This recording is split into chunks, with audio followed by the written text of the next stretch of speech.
If you are a real estate investor, it is absolutely crucial, nay, essential, that you understand the difference between gross income and NOI. This impacts almost every single decision that you will make, from financing, management, underwriting, modeling. Basically, everything you do in your deal goes back to the gross income and NOI. So in this video, I'm going to be breaking down the difference between the two because they are very, very different, and how you can better understand your deal. So make sure you hit the subscribe button right now so you don't miss more videos about building wealth through multifamily real estate. I'm Seth Ferguson. Let's get right into it and talk about gross income and NOI. And I just want to start off by saying you don't have to be an accounting major to understand gross income and NOI. The concepts, once you get a decent handle on them, they're very simple to understand and actually employ.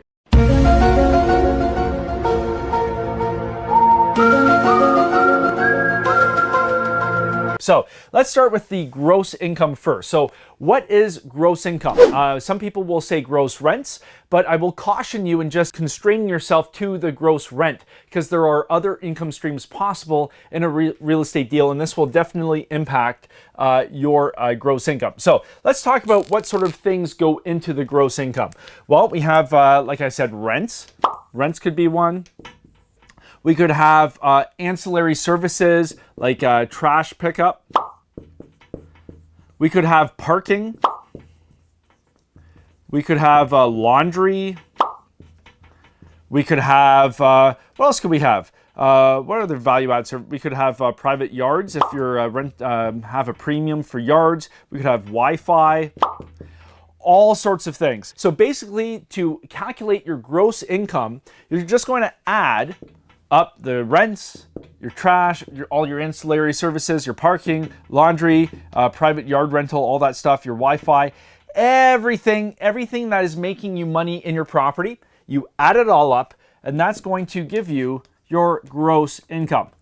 And I said that you can't constrain yourself just to gross rents, because if you were, you would just be looking at your gross rents and leaving out all these other different income streams that you can employ in your property. So when you're dealing with gross income, just remember it's every single stream of income that you have coming in on the property. You add it all up, and once you get your final figure, that is your gross income. Now, once we have the gross income, we have to calculate our NOI.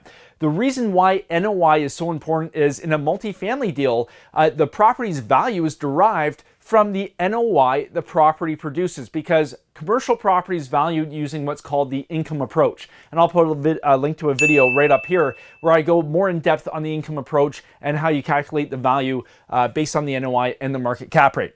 So we have the gross income, but it's so important that you understand that gross income is not your net operating income, not your NOI, because if it were, gross income is all the income we have coming in, but we haven't accounted for expenses, the cost of doing business to run the property. So if you mix up gross income and NOI, you're going to come out with a totally different valuation, and it's going to mess everything up. Trust me, it's going to make a huge mess. So it's really important to understand the difference between gross income and your NOI. So let's calculate the NOI. So net operating income, how do we calculate this? Well, we take our gross income and we subtract our expenses. Because we're running a business. I always say that, in multifamily real estate, we're acquiring a business that just happens to be involved in real estate, that happens to be tied to a piece of real estate. So we have all sorts of expenses. Now, what sort of expenses do we have when we're running a property? Well, we have here, let me draw a line here so we don't get all mixed up. So we have staff, we have utilities, we have insurance, we have taxes. You get the idea. We add all this up. Now, it's really important when we're calculating our NOI, we do not account for CapEx, capital expenditure. So, without going too in depth. So, CapEx is not included. CapEx is renovations you're doing. So let's say we are going in, acquiring a property, and we're replacing all the kitchens and all the flooring. We do not include those figures in our expenses because this is like a one-time improvement cost. It's adding to the value of the property. For expenses with NOI, we need to stick to the operating expenses, so the expenses that are incurred in day-to-day operations, so like taxes, insurance, utilities, staffing, that sort of thing. No type of improvement that we're making to the property, because CapEx is really at the owner's discretion. You know, one owner can decide to come in and redo a whole bunch of stuff inside, but what doesn't change is the taxes on the property, the utilities, the staffing costs, etc. So we do not include CapEx, because if we do, that's going to impact our gross income, and we're going to get a wrong figure. And if we're trying to do some modeling and estimates for the property, it's going to throw everything out the window. This is why it's so important as a beginner real estate investor to have a really good understanding of NOI and gross income. So what we've done is we've calculated our gross income right here. We've added up all the expenses, so that's in the gross income category. We've now added up all of our expenses, so staff, utilities, all of our operating expenses. So we take our gross income and we subtract our expenses. And now that gives us our NOI, our net operating income. Now you will have noticed that I did not include financing in the operating expenses. So just like CapEx, financing, so mortgages, lines of credit, that sort of thing are not included what we call above the line. So this is the magic line right here.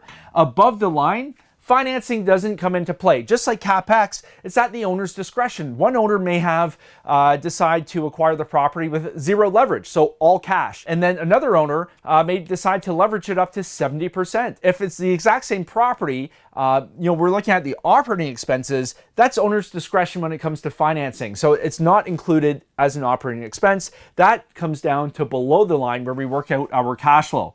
So to figure out our cash flow, then we take our NOI and we subtract NOI, and then we subtract our financing costs, and that's going to give us our cash flow. So basically the money coming into our pocket or the entity's pocket as a real estate investor. So as you can see, there's a big difference between gross income, which is all your income added up, and then NOI, which we have to subtract our expenses. And basically this number right here, NOI, is used to determine the value of the property using the income approach. And definitely check out that link I put up there to that video where I go more in depth on all of that. Now, if you are a beginner real estate investor and you're interested in getting into multifamily real estate and hearing from the very top experts like Pierre-Paul Turgeon, who is talking all about this sort of stuff and modeling and underwriting, come out to the Multifamily Conference. It's May 14th and 15th in Toronto. We have investors flying in from all over Canada and the United States. Basically, almost every province and state is represented. Come out. We've got the top speakers, Kevin O'Leary from Shark Tank talking about raising capital, Joe Fairless, who's almost at $2 billion in multifamily assets, and a whole bunch more. So check out multifamilyconference.ca to get your ticket now. And if you are interested in joining my online community, link right down here. It's a great group of people on Facebook. And if you like this video and if you found this useful, hit the like button, leave a comment, let me know what you think. And until next time, happy investing.